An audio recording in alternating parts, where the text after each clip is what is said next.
Acompáñeme por favor a la carta de Pablo a los Efesios, específicamente al capítulo 4. Esta es nuestra última clase para nuevos miembros y hemos decidido que esta última clase darla delante de todo el público. Va a servir para los nuevos candidatos a la membresía poder seguir la línea de temas que hemos estado viendo y al mismo tiempo para aquellos que ya son miembros poder refrescar y fortalecer verdades. Y para aquellos que nos están visitando, escuchar un poco de nuestras convicciones de acuerdo a la doctrina de la iglesia con respecto a este tema. Entonces, sin más preámbulo, acompáñenme a orar. Yo creo que tanto yo lo necesito como ustedes también. Muchos de ustedes probablemente vienen cargados con un montón de situaciones, agotados físicamente, emocionalmente, espiritualmente. Necesitamos que el Espíritu Santo de Dios nos ayude a levantarnos, a renovar esas fuerzas, nuestra convicción, nuestro amor y nuestra adoración por Él. Alguien decía que cada página de la Biblia son como las cartas de amor de Dios para su esposa, su iglesia. Y a través de ella nos guía, pero también nos recuerda el amor que Él tiene por nosotros. Entonces, hoy queremos escuchar la voz de nuestro Padre, la escuela dominical y también el sermón. Si usted tiene su teléfono encendido, por favor, siléncielo o apáguelo. Y tratemos, por favor, en medio de la clase, estar atentos. Hemos venido a escuchar la voz de Dios y es más importante lo que Dios tiene que decir que lo que usted y yo tenemos que decir. Oremos, por favor. Padre, ¿qué sería de nuestras vidas sin ti? ¿Qué estaríamos haciendo en este momento si estuviéramos muertos en nuestros delitos y pecados sin haber alcanzado la vida que tú nos das por gracia? En esta mañana queremos agradecerte por Cristo, por la obra de despertarnos espiritualmente, resucitarnos espiritualmente por medio de tu Espíritu. Darnos la vida que tanto necesitamos. Concedernos el don del arrepentimiento y la fe. Permitirnos y concedernos las vestiduras de Cristo. Y poder caminar hoy por fe con nuestra mira puesta en Él. Usa las verdades de hoy para fortalecer nuestras convicciones, pero también para corregir lo deficiente en nosotros. Danos un corazón humilde, Señor, porque el orgullo siempre está ahí queriendo salir para obstaculizar lo que tú quieres hacer. Danos un corazón humilde, uno como el tuyo. Te lo pido en Cristo Jesús. Amén. Amén, hermanos. Como dije hace un momento, esta es la última clase para nuevos miembros en nuestra iglesia. Este año hemos recibido 2 grupos de nuevos miembros de nuestra iglesia. El Señor sigue añadiendo a su iglesia los que han de ser salvos y estamos felices y agradecidos por eso. Y hemos decidido que esta clase, a diferencia de todas las anteriores, poder dirigirla un domingo en la mañana a todos ustedes para que puedan recordar y afirmar verdades tan necesarias en estos tiempos. Y el tema que voy a tratar hoy es parte de la conferencia que tuve el privilegio de dar en Paraguay junto con el pastor Nicolás Osorio y Marco Reversat. Y he tomado las notas del pastor Nicolás que quiero traerlas a ustedes y espero les sean de bendición a ustedes como lo fueron para mí. Y quiero que me acompañen a Efesios 4 y vamos a leer del verso 17 al 24. Y aunque a lo largo de esta clase vamos a ir hasta el verso 32, en esta lectura inicial vamos a leer solo Efesios 4, versículos 17 al 24. Dice así la palabra de nuestro buen Dios. Esto pues digo y requiero en el Señor, que ya no andéis como los otros gentiles que andan en la vanidad de su mente, teniendo el entendimiento entenebrecido, ajenos de la vida de Dios por la ignorancia que en ellos hay, por la dureza de su corazón, los cuales después que perdieron toda sensibilidad, se entregaron a la lascivia para cometer con avidez toda clase de impureza. Verso 20, y aquí está el contraste. Mas vosotros no habéis aprendido así a Cristo, si en verdad le habéis oído y habéis sido por él enseñados, conforme a la verdad que está en Jesús. En cuanto a la pasada manera de vivir, escuchen bien, aquí están los imperativos. Despojaos del viejo hombre que está viciado conforme a los deseos engañosos y renovaos en el espíritu de vuestra mente y vestíos del nuevo hombre, creado según Dios en la justicia y santidad de la verdad. Amén. Hermanos, no es un secreto y lo hemos dicho en muchas ocasiones. Vivimos en una época donde la palabra comunidad, familia, compromiso suenan atractivos en un punto, Pero lamentablemente, en medio de esa tensión de que esas ideas que acabo de mencionar lucen atractivas y llamativas, parece que esa idea de individualismo parece gobernar aún más nuestros corazones que la idea de comunidad, familia y compromiso. La gente busca pertenecer a diferentes grupos y comunidades, eso sí, sin compromiso. Si yo puedo venir a esta iglesia y disfrutar de los beneficios de esta congregación, aleluya. Pero eso sí, que no me exijan nada. Y lo mismo parece estar sucediendo no solamente en el contexto de iglesia, sino en el área laboral, en el área educativa, en diferentes áreas. Parece ser el pecado más fuerte de nuestra generación. De hecho, y todavía peor, muchos dicen creer en Jesús, pero rechazan la idea de una iglesia local. Cada vez más tú ves en redes sociales personas que se identifican a sí mismos como cristianos, pero dicen, eso sí, yo no voy a una iglesia, ni tengo la necesidad de ir a una iglesia, esto es algo entre yo y Jesús. Y suena cuchi, suena lindo, pero solamente al demonio y sus secuaces les encanta eso. No puedes tú probar eso a través de las páginas de las Sagradas Escrituras.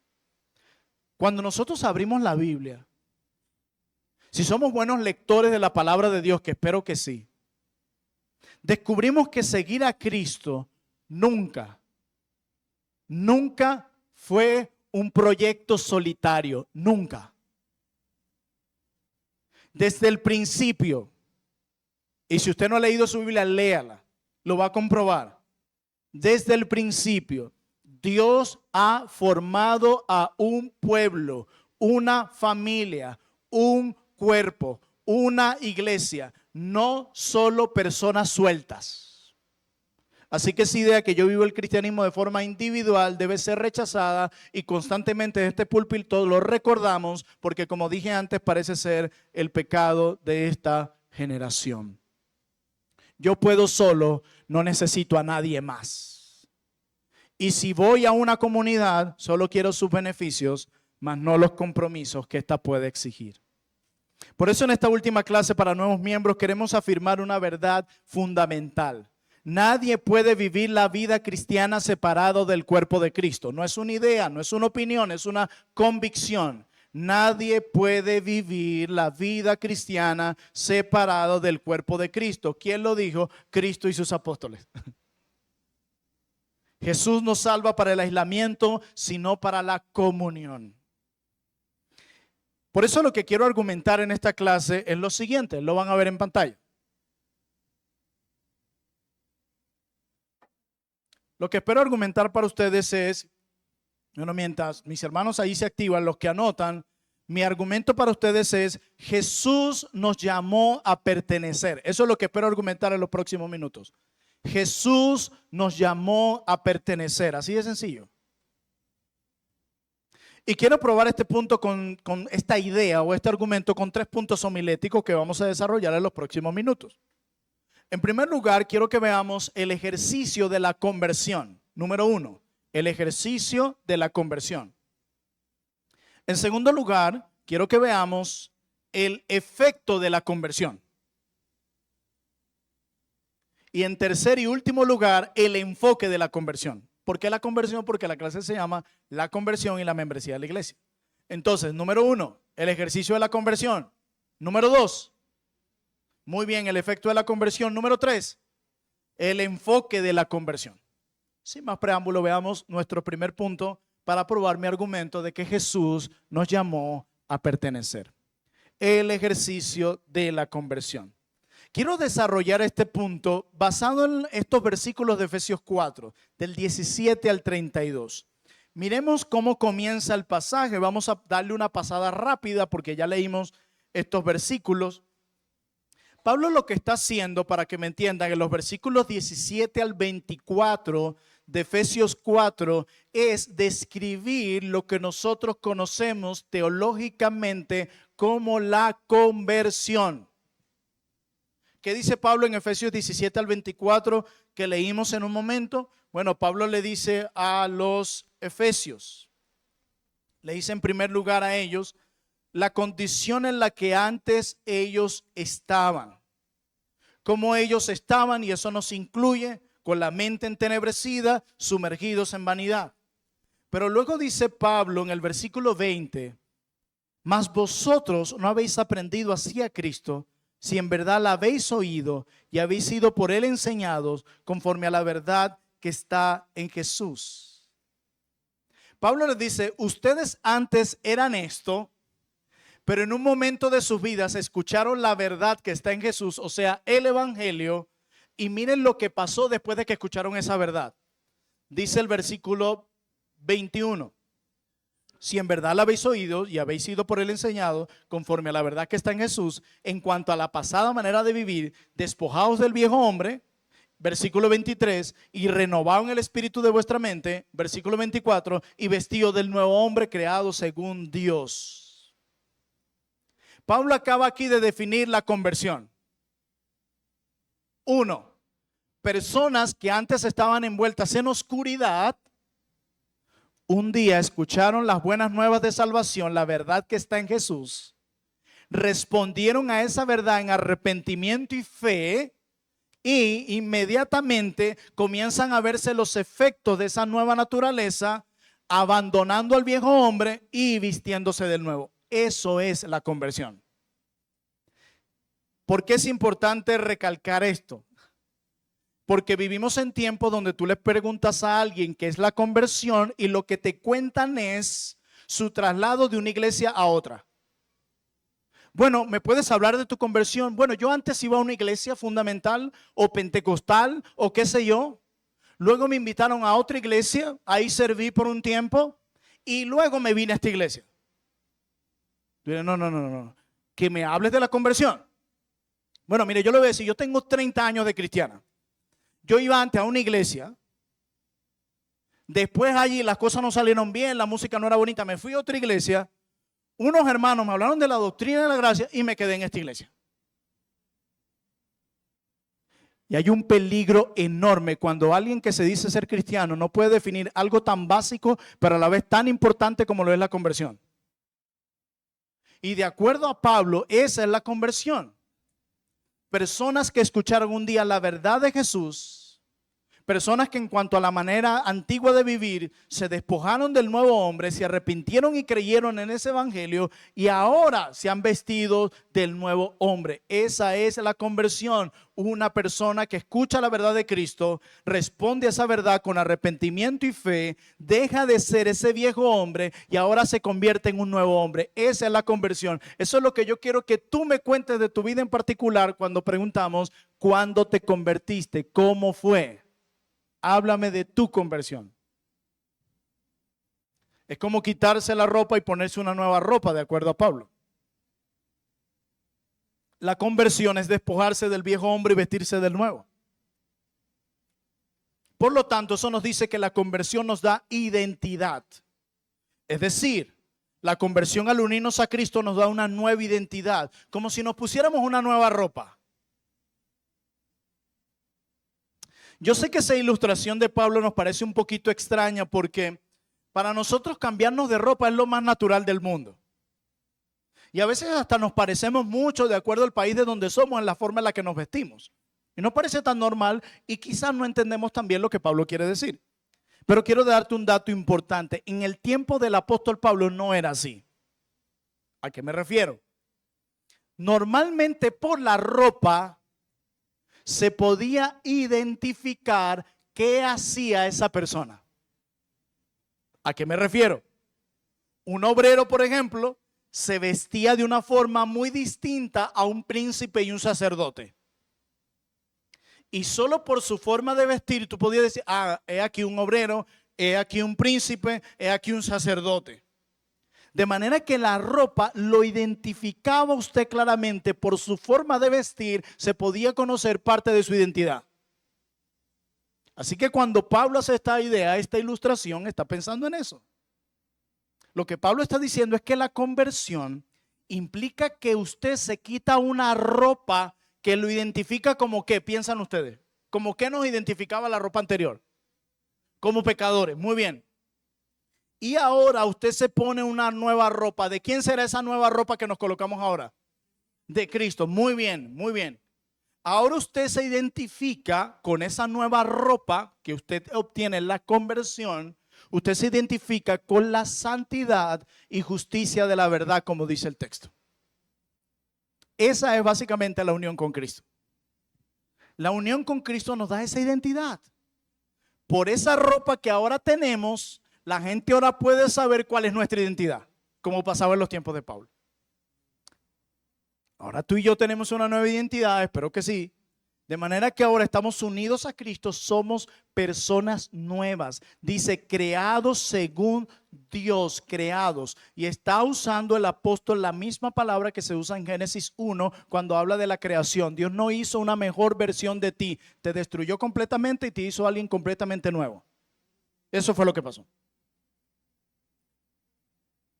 Hemos sido convertidos en una nueva persona. Esa es la conversión. ¿Estamos claros hasta ahí? Muy bien.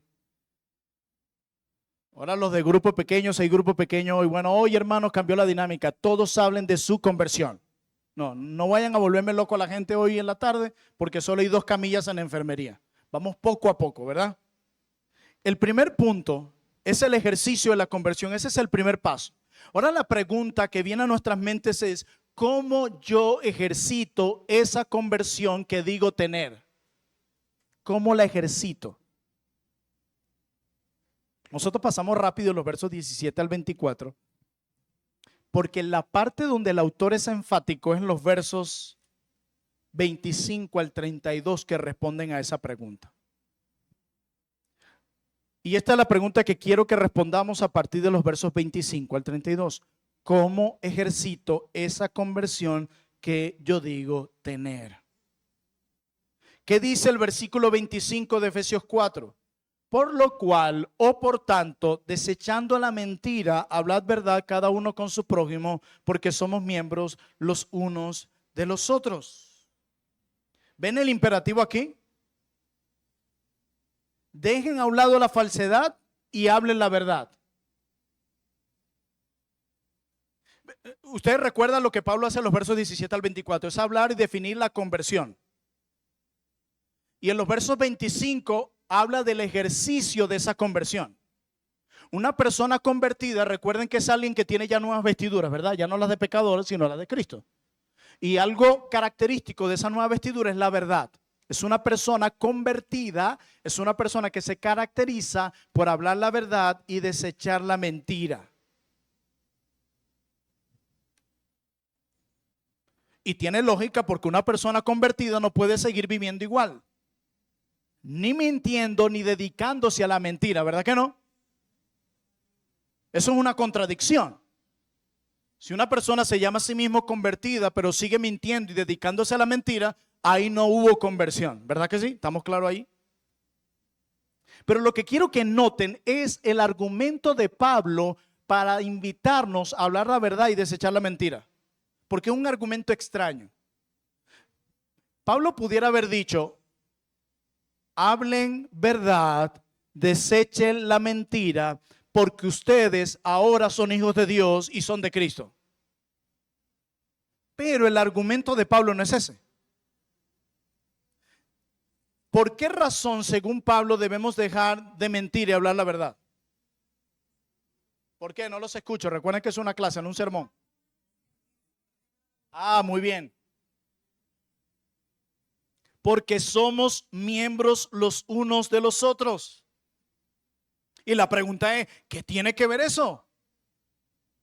Yo pensé que estábamos hablando de la conversión, Pablo, de mi conversión, de mi salvación. ¿En qué momento, Pablo, comenzamos a hablar de los unos a los otros? ¿En qué momento comenzaste a hablar de la iglesia? Como decía Carl Truman, la identidad es un diálogo entre el individuo y la comunidad. ¿Qué es lo que quiero decir? La conversión de la que hablan los versículos 17 al 24 implica no solo una unión con Cristo, sino una unión con los miembros de la iglesia. En los versos 17 al 24 está hablando de mi conversión. Inmediatamente dice por lo cual, o sea, la conclusión lógica, lo que empieza en el 25 tiene que ver con lo del 17 al 24. Ustedes no solo están unidos a Cristo, dice Pablo, sino voy a darle un dato. Si ustedes son convertidos, ustedes también están unidos unos con otros espiritualmente. Así que como estamos unidos a Cristo, estamos unidos al cuerpo de Cristo. Por eso la conversión se ejercita en la iglesia. No tiene sentido que alguien se enorgullezca porque es convertido, pero luego desprecia a la iglesia local. Es impresionante que Pablo dice, muy bien, tienes los versículos 17 al 24 contigo. Acabas de dejar la mente vana y entenebrecida. Te arrepentiste y creíste en Jesucristo luego que se te predicó el evangelio. Te despojaste del viejo hombre y te vestiste del nuevo. Ah, muy bien, listo, convertido. Ahora vive tu vida solitaria. Boom, inmediatamente dice, ahora, si eso pasó en ustedes, si realmente se convirtieron, y perdónenme que sea tan enfático, si realmente ustedes se convirtieron, entonces hablen la verdad, dejen la mentira, porque ahora ustedes también, si son convertidos, están unidos espiritualmente entre ustedes. ¿Se entiende? Muy bien.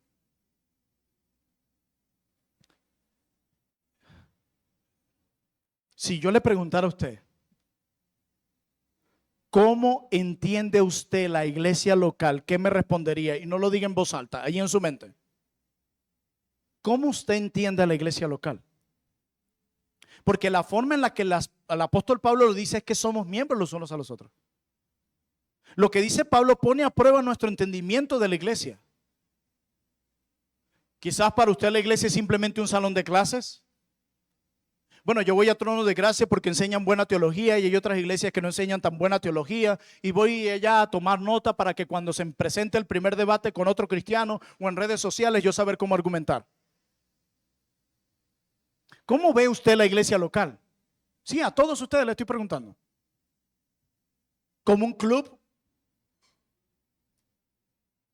¿Saben? En un club tú pagas una membresía y usted desde que pasa esa puerta usted es el centro. Una piñita colada, una sillita para acostarse cerca de la piscina, le ofrecemos toalla, la mejor atención para usted. Usted paga una membresía cada mes. Probablemente muchos aquí ven la iglesia así. Vienen aquí y dicen, mira, yo no estoy muy interesado en la membresía, eso que peregrino, en compromiso. Yo simplemente quiero que la iglesia me atienda a mí como si yo fuera el ombligo del universo. Que me atiendan, que me saluden, que me llamen por lo menos unos 3 días a la semana, de las 5 en adelante, porque el resto de las horas estoy ocupado. Que un sábado al mes, no sé, Joner se lleve allá y haga unas pastas a la Marlene y me consienta. Que me bautice, me dé la cena del Señor cuando yo quiera. Que la agenda de la iglesia se someta a la mía. Quizás muchos no lo dicen claramente, pero con sus acciones muchos están viendo a la iglesia como un restaurante o como un club. Y lamentablemente esto entristece. Así es como la mayoría ve la iglesia porque de donde viene no se los enseñaron de una forma distinta, lamentablemente. Pero Pablo propone algo diferente a todas esas definiciones erróneas de la iglesia. Pablo dice, somos miembros los unos de los otros. La relación que tenemos con nuestros hermanos es el tipo de relación, decía alguien, que tiene nuestros brazos con nuestros pies. ¿Saben cuál es la relación que tienen nuestros brazos y nuestros pies? ¿Cuál es la relación? A ver.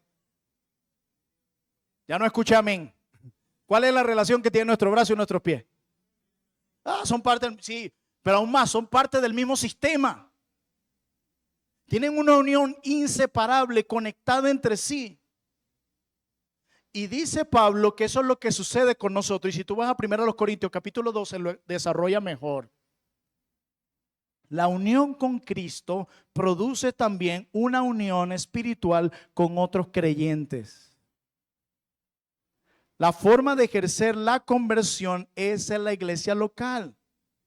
Hermano, ¿cómo vamos a ver nuestra conversión de forma práctica? ¿Cómo vamos a cumplir todos los mandamientos que están en el Nuevo Testamento que se les da a cristianos para que lo apliquen con cristianos? Servirse unos a otros, amarse unos a otros, visitarse unos a otros, soportarse unos a otros, amarse unos a otros. ¿Cómo tú puedes vivir eso en el aislamiento? No puedes ser un verdadero creyente o demostrar que tienes esa conversión que dices tener lejos de la iglesia de Cristo. Pero ¿cómo se ve eso? ¿Cómo la puedo evidenciar? Bueno, vamos a ver nuestro segundo punto, que es el efecto de la conversión. Y acabamos de ver a la luz de Efesios 4 el ejercicio de la conversión. como no es simplemente algo individual, sino comunitario, como Pablo lo conecta en estos mismos versículos. Y ahora vemos el efecto de la conversión. Vamos a seguir allí en el versículo 25.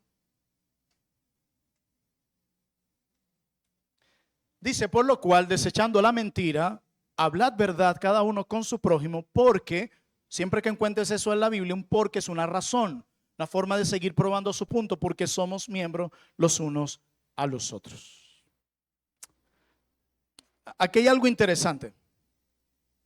El ser miembro de mi hermano, o que mi hermano sea miembro mío, note que ni siquiera estamos hablando en términos de que es mi hermano, es miembro de mi iglesia. Ni siquiera Pablo está diciendo eso. No, Pablo no lo dice así. Pablo dice, mi hermano es miembro de mi cuerpo y yo soy miembro con él también. Él es miembro mío y yo soy miembro suyo.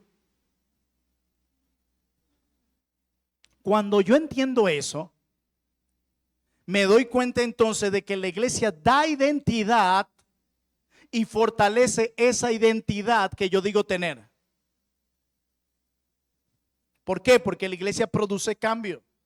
¿A qué me refiero? De acuerdo a Pablo, ¿por qué deberíamos hablar la verdad y no mentir? ¿Por qué? De nuevo, parece que solo la hermana Aida sabe. ¿Por qué debemos hablar la verdad y no mentir? Muy bien, felicidades, así me gusta, que estemos todos aquí atentos. La motivación para hablar la verdad y dejar de mentir, según el Espíritu Santo a través de Pablo, es porque si yo miento, esto va a afectar a otros hermanos. ¿Por qué? Porque estamos unidos, yo soy miembro tuyo y tú eres miembro mío. Obviamente, si no me importa mi hermano, si me da igual mi iglesia, ¿qué importa mentir? Pero si yo entiendo que mi hermano es miembro mío y yo soy miembro suyo, estamos unidos espiritualmente, entonces mentir es más grave de lo que yo pienso. Piénselo de esta manera, otra ilustración. Pastor Nicolás lo ilustraba así. Piense en el contexto de cuando usamos una medicina. Usted va al médico y le dice que le duele la espalda, pero un dolor intenso que le da final de la tarde. Y usted va y le dice el médico, mira, aquí yo tengo una pastilla que va a ayudarte con ese dolor de espalda. Pero te va a terminar afectando tu capacidad cognitiva. Por cierto, cosa que hacen muchísimos medicamentos. Te ayudan por aquí y fácata. Solo que solo médicos verdaderamente profesionales te lo van a redecir. El que no, le conviene que usted le dé y se vuelva dependiente de eso todo el tiempo que sea necesario. Si usted es una persona como yo, con ciertos temores que a veces son muy útiles, usted va a decir, no hay un mentol de eso que vende la señora Ana por ahí, un masaje que yo me pueda mandar a hacer. Yo prefiero eso antes que mis capacidades cognitivas se vean afectadas. ¿Cierto? Usted no dice, bueno, mire, doctor, déme esa pastilla. Que yo lo que quiero es que se me quite el dolor de espalda. No importa que yo quede loco. Usted no dice eso, ¿verdad? ¿Por qué le digo esto? Cuando usted sabe que algo en su cuerpo, aun cuando puede traer remedio, otra parte del cuerpo, va a afectar otra parte del cuerpo, usted inmediatamente dice, stop. Esa es la idea que está haciendo Pablo. Si ustedes realmente son convertidos y han sido unidos a una comunidad, hablen la verdad, porque mentir va a hacer daño a otra parte de tu cuerpo. Ese es el argumento de Pablo. Y mentir no solo es omitir, distorsionar una información, sino a veces exagerarla o a veces restar información que usted tiene que entregar. Por eso debemos decir la verdad, toda la verdad y nada más que la verdad. Lamentablemente muchos han pecado de diferentes formas usando a la iglesia de Cristo para promover sus mentiras y olvidamos lo que dice Pablo, que somos miembros los unos a los otros. Por eso debemos hablar verdad y rechazar la mentira. Olvidamos que nuestras mentiras terminan afectando al resto del cuerpo de la iglesia. Muchas veces mienten al cuerpo de Cristo sin importar las implicaciones. Solo están mirando hacia sí mismos, porque ese es el corazón detrás de la mentira, es ese. Proteger mi propia reputación. Por eso la gente miente. Por eso muchos usan a los demás para protegerse a sí mismos y mienten y no saben que su pecado y sus mentiras afectan a otros. ¿Cuántos han salido de esta iglesia con mentiras para proteger su propia imagen, sin importar cómo eso afecta al resto del cuerpo de Cristo? ¿Cuántos incluso han usado la iglesia y las misiones como un trampolín para lograr la vida que siempre soñaron? ¿Qué creen que esas cosas no van a tener consecuencias tarde o temprano?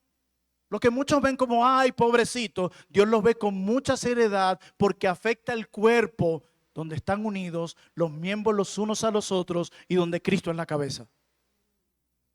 Por eso un pecado cometido por un miembro de la iglesia, si sea en el lugar más privado, pero visto a los ojos de Dios, termina afectando al resto del cuerpo de Cristo.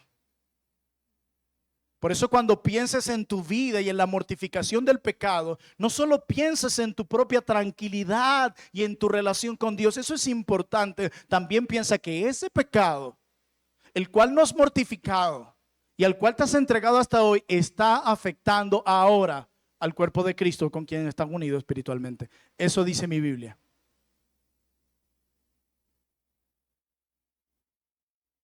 Yo necesito ver a mis hermanos tan cercanos a mi propia vida que yo piense, no voy a decir una mentira porque los voy a afectar a ellos.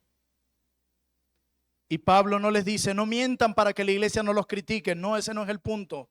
El punto aquí no es reputación, que es lo que está detrás de la mentira. El punto aquí es, no quiero afectar a aquellos con quienes yo estoy unido. Pero en esta misma idea del efecto de la conversión, yo quiero recordarle que la iglesia se convierte en un motivador de cambio. Nuestra conversión implica que somos una nueva criatura, ¿verdad que sí? Creados según Dios. Pero ¿cómo se hace evidente que yo soy convertido? En la iglesia local, porque la iglesia nos da propósito. Miren más adelante, ahí mismo en Efesios 4, versículo 28. Efesios 4, versículo 28. El que hurtaba, no hurte más, sino trabaje, haciendo con sus manos lo que es bueno, para que tenga que compartir con el que padece necesidad. Otra vez Pablo pensando en términos de comunidad. Pudiera haber dicho, el que robaba, ya no robe, trabaje haciendo lo que es bueno, porque si no vendrá el juicio, o porque ustedes están unidos a Cristo. Pudo haber dicho eso y está bien, pero Pablo apela a un argumento comunitario. Dice, el que hurtaba no hurte más, sino que trabaje haciendo con sus manos lo que es bueno para que pueda ayudar a sus hermanos en necesidad. Y digo sus hermanos porque estos imperativos están dirigidos en una carta escrita a una iglesia. Por lo tanto, cada mandamiento está en relación a las relaciones en la iglesia. Entonces, esto es una evidencia de conversión. Alguien que no hurtaba, ¿te acuerdas? Te despojaste del viejo hombre, la conversión, te vestiste del nuevo. Ya no hurto, ahora trabajo haciendo lo que es bueno. Ajá, y lo hago de manera individual. No, recuerda que el que se convirtió evidencia eso, lo demuestra en la relación con la iglesia. ¿Cómo? Ahora haciendo, trabajando con tus manos, haciendo lo que es bueno, ayudando a tus hermanos. De nuevo, comunidad. Bendecir a los hermanos. Y no termina ahí Pablo, versículo 29. Ninguna palabra corrompida salga de vuestra boca, sino la que sea buena para la necesaria edificación, a fin de dar gracia a los oyentes. Yo no sé por qué a Pablo se le ocurrió esto, el tema de las groserías, es lo que está aquí detrás. Y dice Pablo, que no salga de la boca de aquellos convertidos, de los versos 17 al 24, ninguna palabra mala, solo aquella que es buena. Porque recuerde que ustedes son convertidos. ¿Dice eso Pablo? No, vuelve en términos de comunidad. Para que con esas palabras tú puedas edificar a tus hermanos. De nuevo, aquí estamos. ¿Eres convertido? ¿Necesitas evidenciar esa conversión? Pues ¿dónde lo hago? Dios dice, en la iglesia local.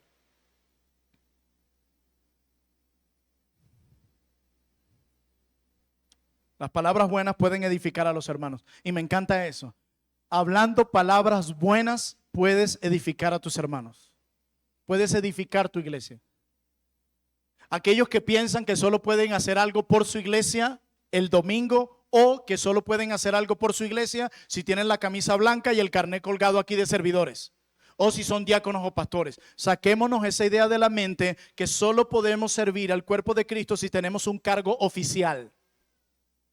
Todo creyente debe y puede servir a sus hermanos el domingo y fuera del domingo, así no sea parte del grupo de servidores, que por cierto han sido una bendición para esta iglesia, así no seas diácono, así no seas pastor. Pablo dice, solo si tú te estás dedicando en la semana a hablar palabras que edifican a tus hermanos, ya tú estás sirviendo a tu iglesia. Pero Pablo no termina ahí. Pablo habla además lo que la iglesia produce o debería producir, relaciones pacíficas, que son muy importantes para fortalecer mi identidad, y mi identidad es que yo soy un hijo de Dios convertido. Por ejemplo, yo quiero fortalecer mi identidad. Yo soy un hijo de Dios convertido, trasladado de las tinieblas a la luz, que creyó en el evangelio. Entonces la iglesia me ayuda a cambiar, me da propósito, pero además la iglesia me va a proveer un ambiente de relaciones pacíficas para fortalecer mi identidad. ¿Dónde ves eso, pastor? Versículo 30. Y no entristezcan al Espíritu Santo de Dios, con el cual fueron sellados, plural, para el día de la redención. Quítense de vosotros toda amargura, enojo, ira, gritería y maledicencia y toda malicia. Antes bien, sed benignos los unos con los otros. ¿Ven eso? Trátense con amabilidad, perdónense, sean misericordiosos. Ese es el ambiente que debería haber en una iglesia. Un ambiente de amabilidad. Como dice el Salmo, hay algo hermoso sucede cuando los hermanos están juntos, pero no juntos por cualquier cosa, en armonía. La armonía nos brinda seguridad y fortalece nuestra identidad, ¿verdad que sí? El pastor Nicolás Osorio lo ejemplificaba así. Él decía, si no lo creen, pregúntele a un niño de 10 años. Creo que para un niño de 10 años es muy importante para su seguridad y tranquilidad e identidad sentir que en casa hay paz. No sé si usted puede pensar en su propia experiencia, ya sea como ejemplo negativo o positivo, pero un par de papás que se la pasan peleando todo el tiempo y que hacen que su casa sea un ambiente hostil, déjame decirte que genera inseguridad a un niño. Mientras que un par de papás que se tratan con amabilidad, se perdonan y se aman, generan un ambiente en el que el niño se siente seguro.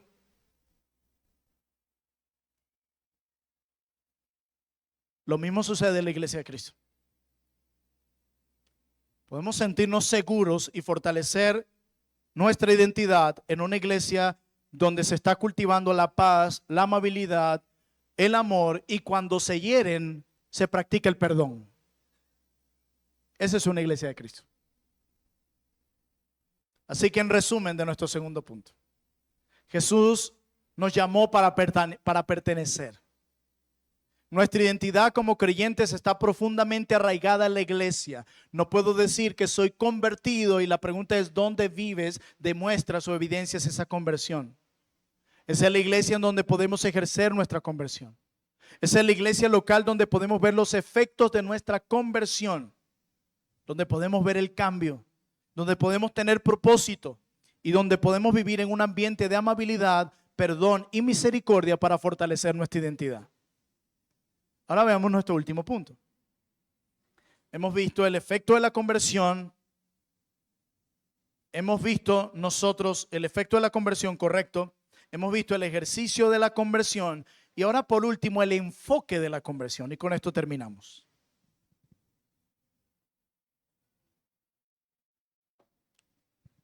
La pregunta que viene a mi mente es la siguiente para probar este punto. ¿Cómo hacemos en la iglesia para mostrar esa relación entre la conversión y la iglesia misma? ¿Cómo conectamos esas dos verdades teológicas y que están en las páginas de la Biblia? ¿Cómo mantenemos ese enfoque? ¿Cómo no perder de vista esa relación que acabamos de probar de que la conversión tiene una estrecha relación con la comunión en la iglesia local? ¿Cómo podemos evitar, trono de gracia, para no perder de vista ese enfoque? Bueno, la iglesia tiene tres cosas que hacer, a las cuales Dios le da autoridad y la llama, tres cosas para mantener ese enfoque entre la relación de la conversión y la iglesia local. Y la primera de esas tres cosas que nos ayudan a mantener ese enfoque y esa relación entre la conversión y la iglesia local, la primera es que la iglesia confirma. La iglesia confirma.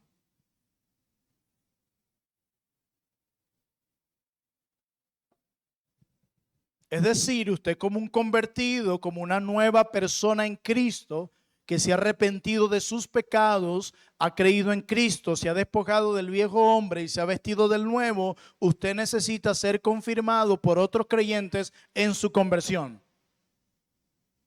Usted necesita eso. Así como usted necesita, por ejemplo, que un país confirme que usted realmente es ciudadano, o así como usted necesita que una universidad confirme que realmente usted es un profesional, o de lo contrario nadie le va a creer ni le va a dar trabajo. Así como un gobierno necesita, o usted necesita que un gobierno confirme que usted sí puede conducir un carro, o nadie se va a montar con usted. Bueno, usted necesita ser confirmado por una iglesia local de que usted es cristiano como usted dice ser.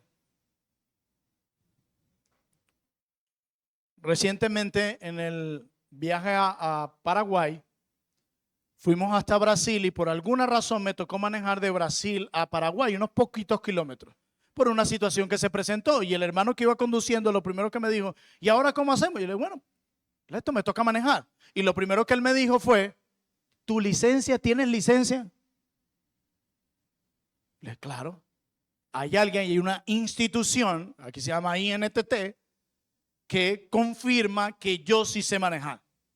Quizás en nuestro país no se le da tanto peso como en otro, pero ese debería ser el deber ser. Debía buscar otro ejemplo donde la cosa se la toma un poquito más seria, pero para que me tengan una idea. Lo mismo sucede cuando yo llegué a migración ahí en Paraguay, cuando hay una estación para atenderte a los que son paraguayos y otra a los extranjeros, que era una fila gigantísima. Y yo podía, bueno, yo no voy a hacer esta fila. Me voy y le digo al de migración que yo soy paraguayo. Señor, sí, páseme por acá. Yo soy paraguayo. Ay, ¿y quién dijo que usted es paraguayo? No, yo, como le encanta decir a la gente hoy, yo siento que yo soy paraguayo. Y porque uno dice, bueno, nadie me tiene que verificar. Yo siento que yo soy cristiano y ya, ustedes tienen que someterse a mí. Yo siento que soy paraguayo. No, deme su identificación. A ver, ¿qué institución confirma que usted realmente es de acá? Y todas esas cosas nos encantan y decimos de verdad, sí, las cosas se tienen que hacer en todos los países. Hasta que llegas a la iglesia y promovemos el desorden. En la iglesia sí tratamos todo, dicen por ahí lo coloquial a la machimberra, como venga. No importa, aquí no importa lo serio, ese formalismo, eso es legalismo. Aquí si yo digo que soy creyente, recíbanme. Yo no necesito carta, recomendación. Si yo le estoy diciendo, pastor, créame, si yo le estoy diciendo que soy cristiana, créame. Así no funciona la página de la Biblia. Si un tribunal declara que alguien es inocente, les pregunto, ¿no lo vuelve inocente? No, claro que no. Simplemente el tribunal reconoce lo que ya es. Bueno, no sé qué tribunal, es que ya uno aquí con tanta cosa uno no sabe ya qué hacer. Sí. Pero después de aquí en 2 semanas no venga alguien y me ponga los ganchos por estar diciendo eso. De la misma manera, La iglesia no convierte a nadie. Para aquellos que no piensen que esta confirmación es para convertir personas o salvar personas, la iglesia no salva, la iglesia no convierte. Eso lo hace Dios en Cristo por el poder de su Espíritu. Amén, muy bien. La iglesia no hace eso. Lo que la iglesia hace es declarar de acuerdo a los frutos de esa persona si realmente tú eres convertido. Como acabo de decir en el ejemplo del tribunal. Para eso existe la iglesia. La iglesia es la única autoridad sobre la tierra, de acuerdo a la Biblia, que tiene el poder para decir esta persona si es verdaderamente creyente, de acuerdo a los frutos que esa persona manifiesta, y más en tiempos donde cualquiera dice ser cristiano. Y una de las formas en la que la iglesia hace esto, junto con la membresía, es el bautismo. Y aquí quiero decir algo que por favor escúchenlo con mucha humildad. Yo no sé de dónde nosotros sacamos la idea de que el bautismo es un acto de obediencia. Ya vi las caras arrugadas. ¿Qué texto de la Biblia dice eso? Yo no sé en qué momento de la historia o a qué denominación se le ocurrió decir que el bautismo es un paso de obediencia. El bautismo no es un paso de obediencia que el creyente da como si él mismo confirmara su conversión. Bueno, señores, yo soy creyente, como les dije, ya les había dicho. Entonces yo voy a confirmar mi conversión, entonces voy a dar un paso de obediencia, yo me voy a meter a las aguas para que ustedes sepan quién soy yo. Es más, voy a profundizar más aquí, voy a argumentar esto. Si usted lee la Biblia, le invito a hacerlo. Y si quiere usa inteligencia artificial como le encanta mucho hoy, va. Y me encuentra cuántos textos bíblicos hay en el Nuevo Testamento de alguien que diga yo me bauticé. El 90%, es más, solo he encontrado uno. Todos dicen que el bautismo es algo pasivo. Nunca dicen bautízate. Porque la pregunta siempre es, ¿tú ya te bautizaste? Pero en la Biblia el bautismo, búscalo, investiga. Si quieres, no me respondas hoy, tómate la semana. El bautismo siempre está en voz pasiva en la Biblia. Siempre. ¿Tú ya fuiste bautizado? Así se ve en la Biblia. ¿Quién te bautizó? ¿Ya me bautizaron? Por ejemplo, personas creyeron en Hechos capítulo 2. Y dice, y fueron bautizados. ¿Por quiénes? Por lo que representaban la iglesia en ese momento, quienes lo reconocieron como creyente y ahora vamos a las aguas. Mateo 28, la gran comisión. Nos encanta ese texto. Vayan y hagan discípulos a todas las naciones y luego ¿qué? Bautícenlos, bautícenlos. Ellos no se van a bautizar solitos ni ellos van a decirlo, no, ustedes lo van a hacer. ¿A quién voy a bautizar, Señor, de acuerdo a Mateo 28? Recuerda que van a ser discípulos de Cristo. Y luego viene el imperativo, y bautícenlos, en ese orden. O sea, en pocas palabras, aquellos que han dado evidencia que son discípulos míos, confírmenlo en las aguas. Ustedes bautícenlos. Confírmelos como nuevos creyentes, como discípulos míos. Hermanos, el bautismo es más bien la ceremonia oficial, una ceremonia, por cierto, especial de introducción al cuerpo de Cristo, y eso lo hace la iglesia. Nadie se autobautiza. Y esto es muy importante porque si es un acto de obediencia, un montón de creyentes han muerto en rebeldía. Y aparte de él, hemos estado exigiendo a creyentes como actos de obediencia imperativos que no están en la Biblia. Siempre están en voz pasiva. Y ellos fueron bautizados. Y Pablo dice en 1 Corintios capítulo 1, menos mal que yo no bauticé a fulano. Siempre hay una acción de parte de la comunidad de gracia, de parte de la iglesia, a aquel que ha sido evaluado y que ha dado frutos de que realmente ha nacido de nuevo. Porque hay gente que se obsesiona con esto y creen que se van al infierno si no entran a las aguas. Sí, bautizarte es una gran bendición, no lo estamos haciendo a un lado, solo estamos poniendo cada cosa en su lugar. Y tienen esa tarea, investiguen en la semana, lean, anótelo y luego me avisa. Y si usted sabe el idioma original, mucho mejor para que confirme mejor lo que acabo de decir. Cuando una iglesia bautiza a alguien, no está celebrando un logro. Porque si es un acto de obediencia, lo hice. Celebramos que por fin fulano se decidió a entrar a las aguas. No estamos celebrando un logro personal cuando alguien se bautiza, sino que estamos más bien cuando bautizamos a alguien, vamos a usar bien la terminología, cuando bautizamos a alguien, estamos haciendo una declaración pública de reconocimiento. ¿Qué estamos reconociendo como iglesia cuando bautizamos a alguien? Bueno, creemos con base al testimonio de esta persona y su fruto que esta persona realmente pertenece a Cristo. Eso es lo que se hace. No te bautizas tú solo, no es algo individual. Siempre la iglesia te bautiza porque Cristo usa a la iglesia como su voz visible en la tierra. Yo no creo eso, no me convence. Bueno, Hechos 9, lo puedes leer en casa por el tiempo. No puedo, pero Hechos 9, 26 al 28. Tenemos al apóstol Pablo, ex perseguidor de la iglesia, y tenemos un montón de creyentes que dicen, no, yo no creo que él se haya convertido. Y si usted ha leído Hechos 9, versículos 26 al 28, usted sabe lo que pasó. Cuando Pablo no era reconocido como creyente, sino hasta que la iglesia lo confirmó por medio de ¿quiénes? ¿Quién recuerda? Los apóstoles y Bernabé, muy bien. Quienes representaban a la iglesia naciente. Fíjense que ni siquiera el apóstol Pablo se proclamó creyente a sí mismo. La iglesia en Jerusalén necesitó confirmarlo antes de recibirlo. Así que la iglesia confirma, y pudiera hablar de esto horas de horas. Segundo lugar, dentro de esa idea que nos ayuda a mantener el enfoque, la iglesia evalúa. No solo la iglesia confirma, sino en segundo lugar la iglesia evalúa.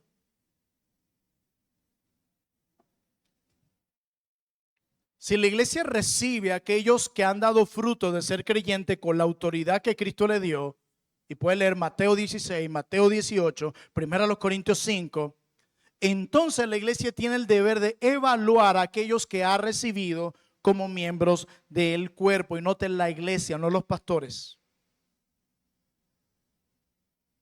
Pero ¿cómo puede la iglesia hacer eso aparte del ministerio de los unos a los otros?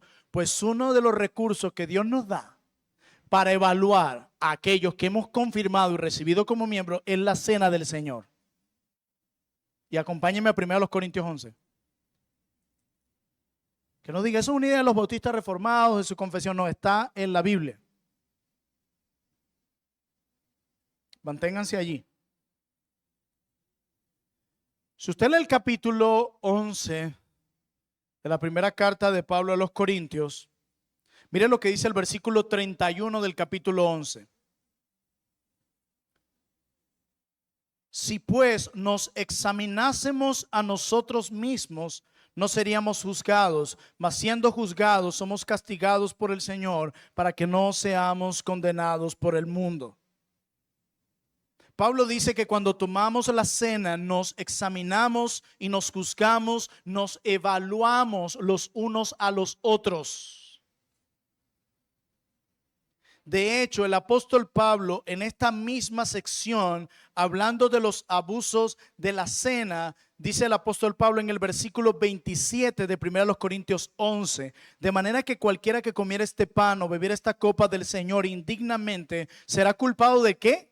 Del cuerpo y de la sangre del Señor. Por tanto, pruébese cada uno a sí mismo y coma así del pan y beba de la copa, porque el que come y bebe indignamente sin discernir ¿qué? El cuerpo del Señor, juicio come y bebe para sí. ¿Se dan cuenta de esto? Tomar la cena indignamente, el argumento de Pablo es interesante aquí. No es como mucho, es que hace un ratico pequé, le hablé fuerte al del Yumi y yo creo que yo no voy a tomar la Santa Cena. Bendito el Señor que te conceda arrepentirse por cosas como esa. Pero el argumento de Pablo, ¿cuál es? Dice, porque el verso 29, porque el que come y bebe indignamente sin discernir el cuerpo. ¿Qué significa eso? Sin discernir el cuerpo del Señor. ¿Qué representa el cuerpo del Señor?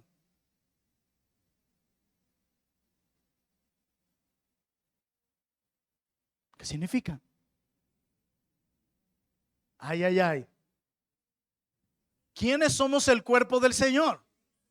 Pablo está pensando en términos comunitarios de nuevo. ¿Por qué? Porque si usted lee de hecho el capítulo en su contexto, ¿qué es lo que Pablo le recrimina y le señala a los corintios? Que se sentaban cada uno a comer el pan y del vino, aparte de los demás, sin esperar a los hermanos. Ellos siempre entendieron la cena como si fuera algo que se trataba de ellos.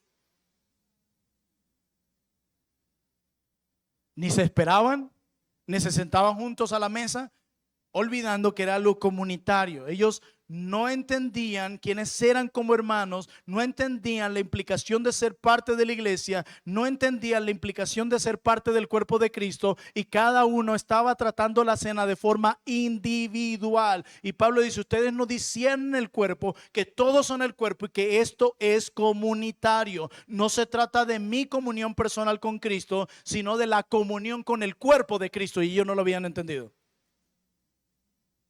Y esto no está muy lejano de muchas personas hoy. Yo quiero tomar la cena porque yo lo siento, porque yo lo quiero, porque bueno, se trata de mí. Esa persona la está tomando indignamente, porque está pensando que solo la cena del Señor se trata de mi deseo no complacido. No, no, no, no, no. La cena del Señor es algo comunitario. Es un tiempo de comunión donde juntos como cuerpo de Cristo recordamos la obra de Cristo a favor de nosotros, que nos hizo pueblo.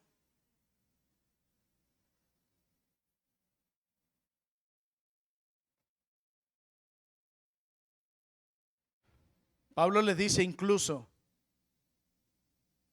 que ellos se congregaban para lo peor en ese momento, y dice en el versículo 18 de 1 Corintios 11, cuando está hablando también en el contexto de la cena, dice, pues en primer lugar, cuando os reunís como iglesia, es algo comunitario. La cena del Señor no se trata de ti, ni de tus caprichos, ni de tu deseo, es comunitario.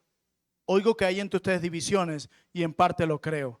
Y luego le dice en el versículo 20, pues cuando reunís vosotros, esto es para comer la cena del Señor, porque al comer cada uno se adelanta a tomar su propia cena, y uno tiene hambre y otro se embriaga. Lo estaban viendo de forma individual.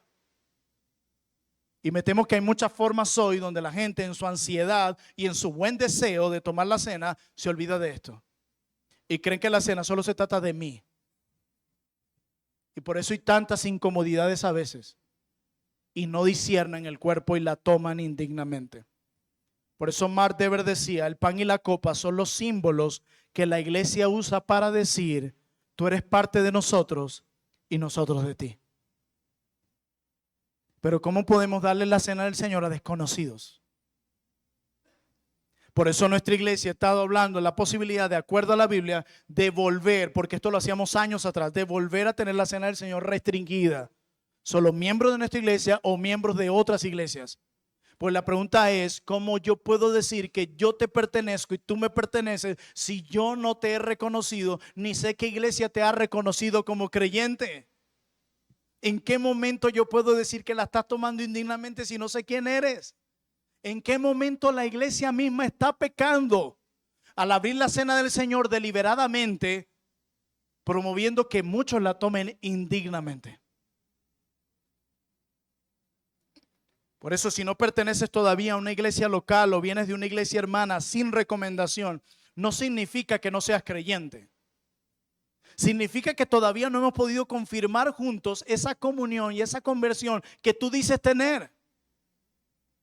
Eso es lo que estamos queriendo decir. Pero voy corriendo ahí por el tiempo. Quisiera quedarme un poquito más aquí, pero otra forma en la que la iglesia evalúa es a través de la disciplina eclesiástica. No solo en la cena donde nos examinamos unos con otros, algo que es corporativo, no solamente individual, yo quiero, yo siento tomar la cena del Señor, es algo que yo quiero, no es algo comunitario, si no vas a beber juicio para ti, sino que la disciplina es otro recurso que Dios nos da. Aquellas personas que han sido reconocidas como miembros, debemos evaluarlas a través de la cena, pero también en ese ministerio los unos a los otros, si hay algo que vemos en ese creyente que no anda conforme a lo que dice ser, debemos llamarles a cuentas y recordarles su identidad. ¿Se acuerdan? Efesios 4, 17 al 24. Ya tú eres una nueva criatura en Cristo, mi hermano. Ya tú no puedes seguir andando como el viejo hombre. Se supone que ya tú saliste de eso, porque sigues actuando igual como los paganos. No vivas como ellos. Ese es nuestro deber y deberías hacerlo en tu grupo pequeño, con los hermanos con quienes tienes comunión. Si hay alguien que está andando desordenadamente, llámalo a cuentas con amor.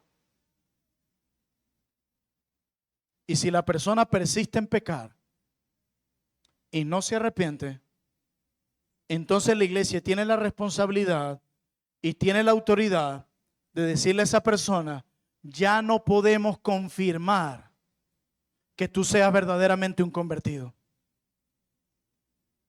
No es solo tu pecado lo que nos lleva a eso, es tu falta de arrepentimiento. Esta persona no es verdaderamente creyente y entonces existe algo que se llama excomunión. Y es el argumento de Pablo en 1 Corintios 5. ¿Por qué ustedes, teniendo entre ustedes a alguien que se dice ser creyente, que persiste en su pecado, no han hecho nada contra él? Pablo no les dice qué buenos han sido, qué amorosos han sido. Dice qué arrogantes ustedes han sido. Así que por la autoridad que Cristo les ha dado, dice Pablo a la iglesia, ustedes expúlsenlo a este hombre. Esa es la responsabilidad de la disciplina de la iglesia. No solo confirmar, sino evaluar. Pero por último, la iglesia puede mostrar esto, es cuando la iglesia perdona. No solo la iglesia confirma, la iglesia evalúa, sino la iglesia perdona. Si esa persona que ha sido amonestada y disciplinada se arrepiente de sus pecados, nuestro deber es perdonarlo, tal cual como declara Efesios capítulo 4, versículo 32, pasaje con el que iniciamos.